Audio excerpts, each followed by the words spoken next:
Welcome to The Trend. I'm Rebecca Granet. When I say Kill Bill, Independence Day, and Empire, you can probably guess who my guest is today. She is an actress, a producer, a host, and overall one of the fiercest females in all of Hollywood. And guess what? She is also now an author. Her new book, Every Day I'm Hustling, is out now wherever books are sold. And let me tell you, the list of accomplishments for Miss Vivica A. Fox is so large that, Vivica, I didn't even know where we were going to start this interview because I was like, what am I going to do with everything I need to talk to you about? Oh, a lot's going on. Busy and blessed time for me. Busy and blessed. Yes. You have such a decorated career that, to be honest, when I first got this book, my first thought was, I can't believe this is your first book. Yeah. Why now? What was the timing for you? Hats off to my publicist, B.J. Coleman, to be very honest with you, because when he first approached me about it, he's like, I think it's time for you to do a book. And I was like, hold up. Got a little bit more living to do. No, I'm not ready for all that yet. And he goes, no, there's different forms. He's like,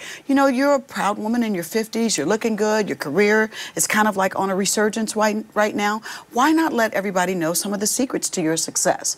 So we got together with my co-writer, Kevin Carr O'Leary, and basically it's a motivational memoir, and it has 19 lessons in a 5-part series, and it's everything from fashion to romance to funny stories behind the sets. It's a lot because you normally see books and they focus on just one thing. It's usually fashion or motivational or health. Well, that's got a little bit of everything in it. It really, really does. It's so fun. As you go through it, you start, there's like more nuggets. Every little bit, you're like, oh, she did this, she did this, she did this. And you know what's so fun is like when I read it, the two words that came to mind for me were supportive and inspirational. Yes. Because what I love is that at different parts of the book, you'll say, sort of like, I'm with you, that motivation of, I'm coming along on this journey with you. Absolutely. So tell me about sort of the passion behind your words, or the passion for the message that you want people to get from this book. I really feel like with Every Day I'm Hustling that you really get to know me.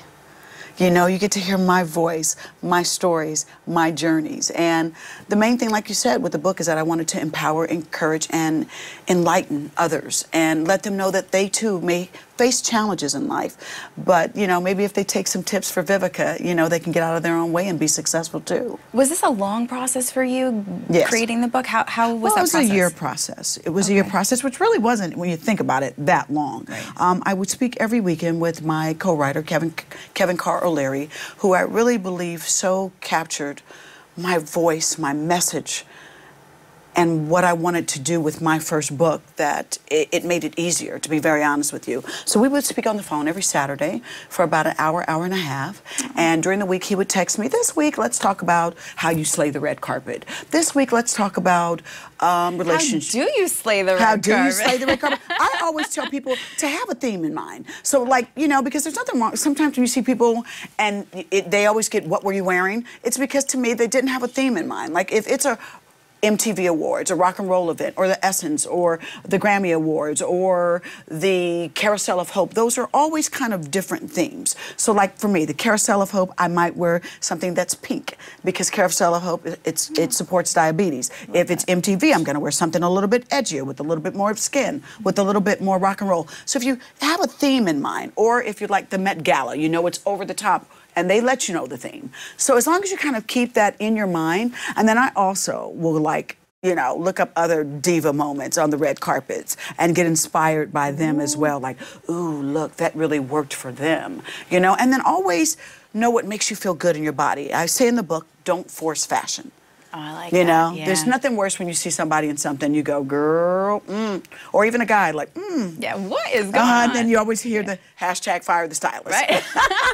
Hashtag fire the stylist. Or if you're on the trend, you coordinate and you put some sparkles on, and then that's how it works, like right? we did today. We did. Hey. You call up Vivica and you say, listen, this is what we're going to do, okay? Yeah, as soon as I walked in, I noticed your sparkle. Right, I was like, same. I was like, this is perfect. Sparkle babes. Oh, I love it. You talk in the chapter about, and we're going to quickly, we'll go there quickly, but you talk about your past relationship with 50 Cent.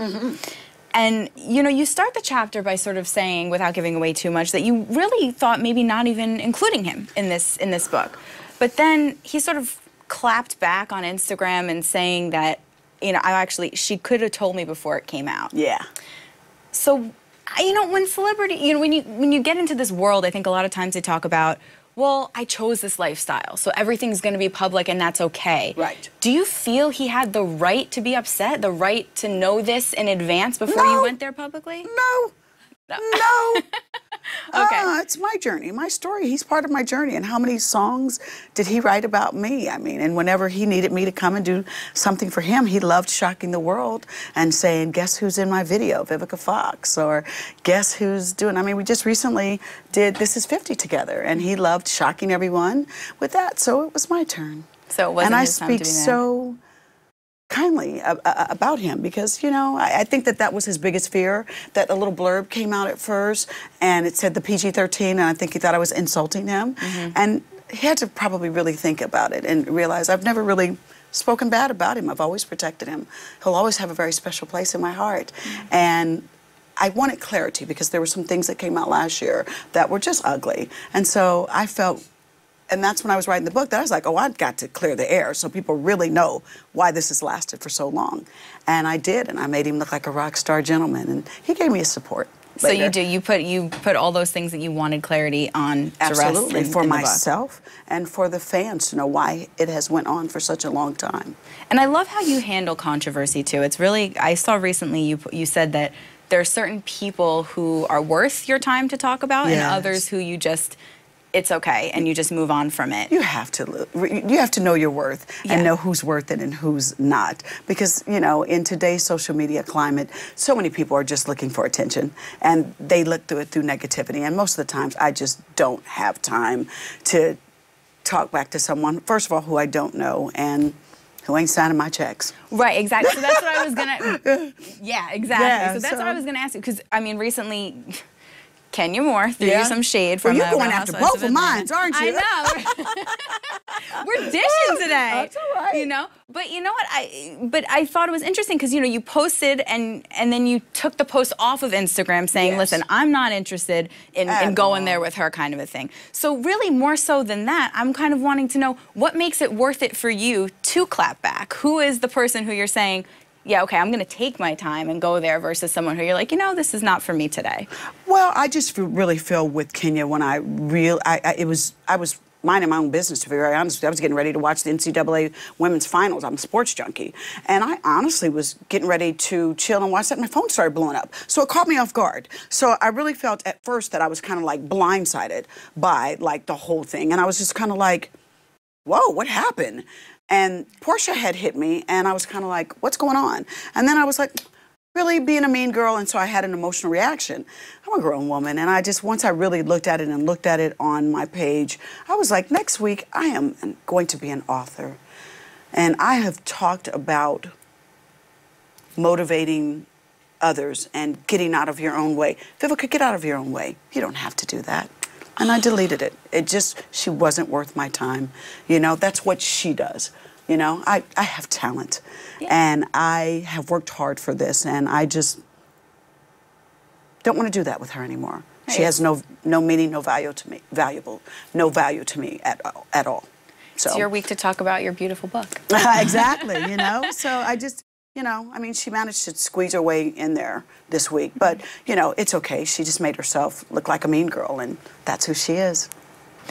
I wanted to ask you about your other endeavors briefly. I know that you have a fabulous upcoming talk show. You are filming, or you filmed Sharknado. I did. The newest Sharknado, and you're in Empire. Yes. So what can you tell us, I'm sure not a lot, but what can you tell us about this season of Empire, at least? Oh, well, Candace is coming back, and I can give a little nugget. Give us a little sparkle, Vivica. You will finally get to meet our mother, who is going to be played by the fabulous Alfre Woodard. And you know, this is another thing too about, just to recap that moment, that I have got amazing people that I work with who admire and who respect me, who would probably be a little disappointed to see me behave childish.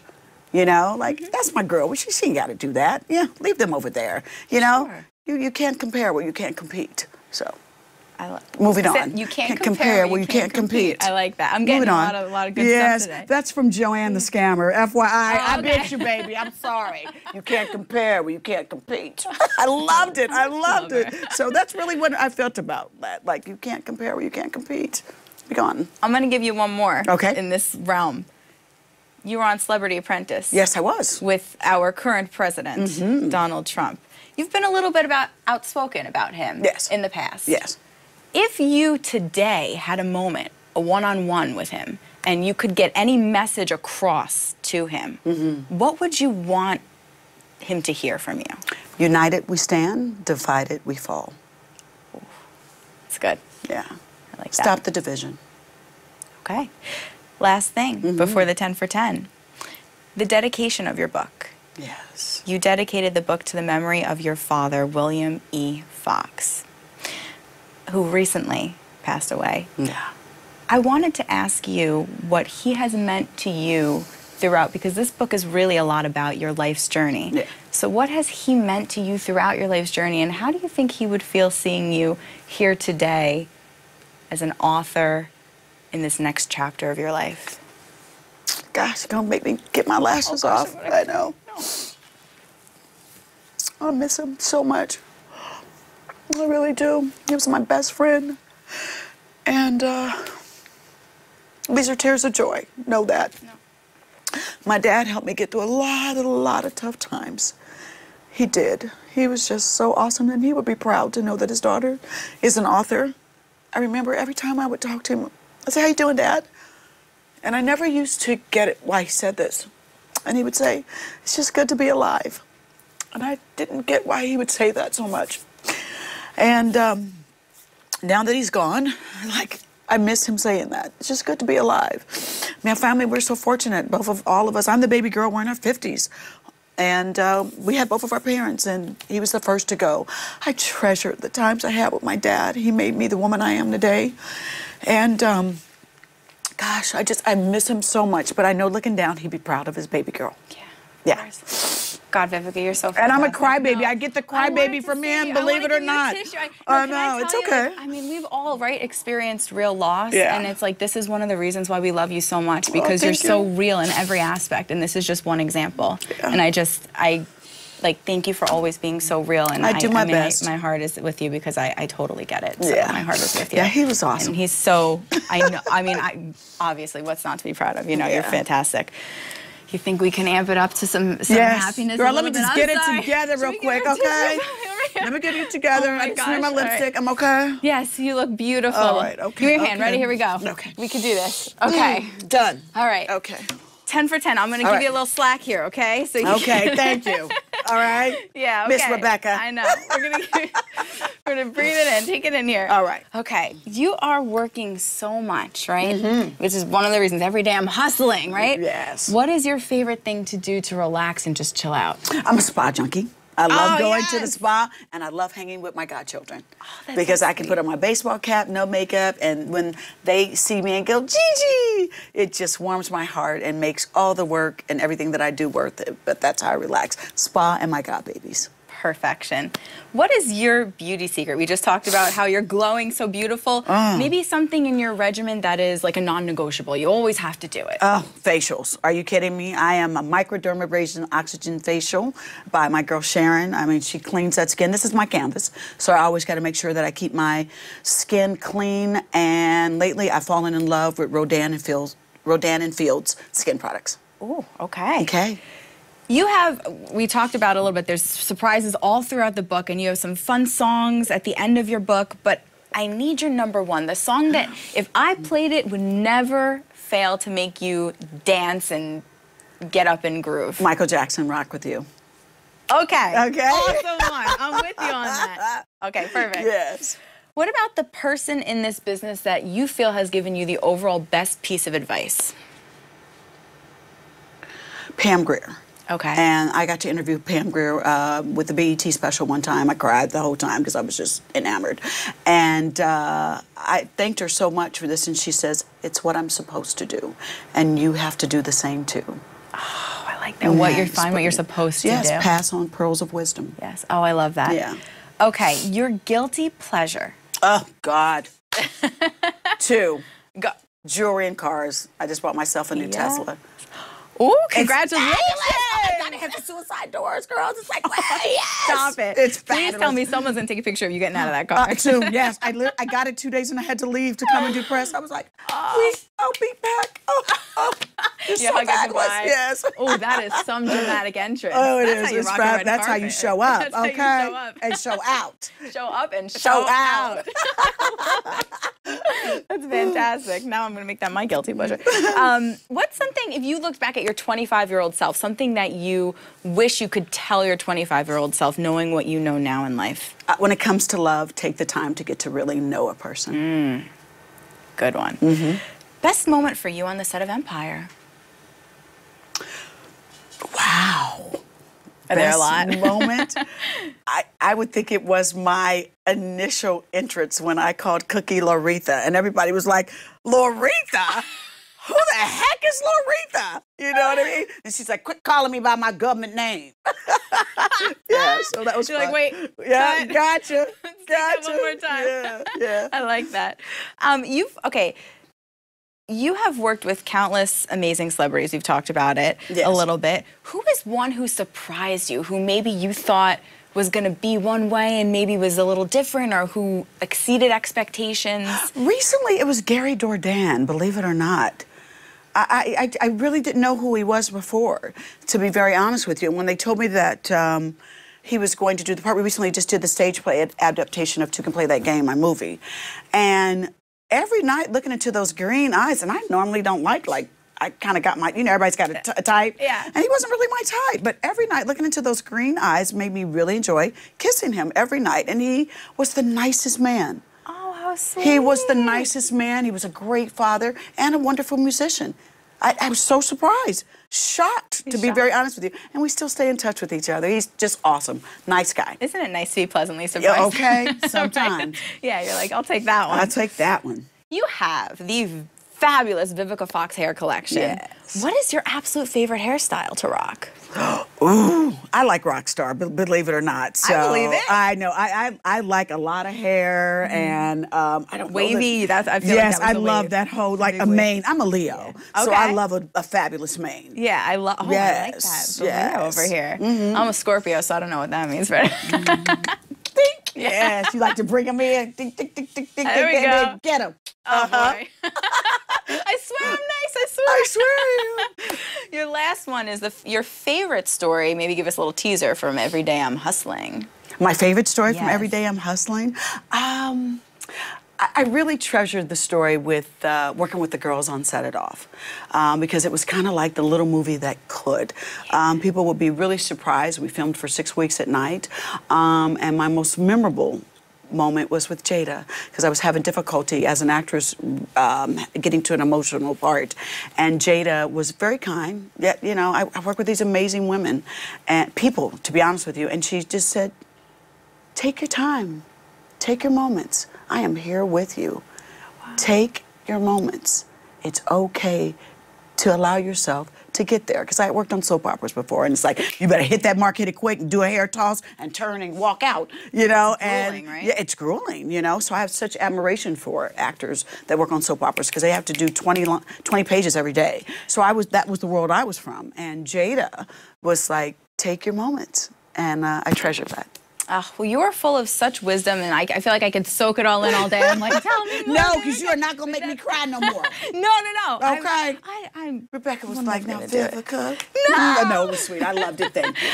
To be honest, I wanted to pay homage because I thought it was so sweet at the beginning. Yeah. But I have to tell you, it takes you through every emotion, and this book is no different. It's like a wild ride with you, and it makes you so happy. So everybody, go out and grab Every Day I'm Hustling by the one and the only fabulous Vivica A. Fox. And Vivica, thanks for being so awesome today. You're so welcome, I really darling. loved having you here. A pleasure meeting you. Thank you so much. No doubt.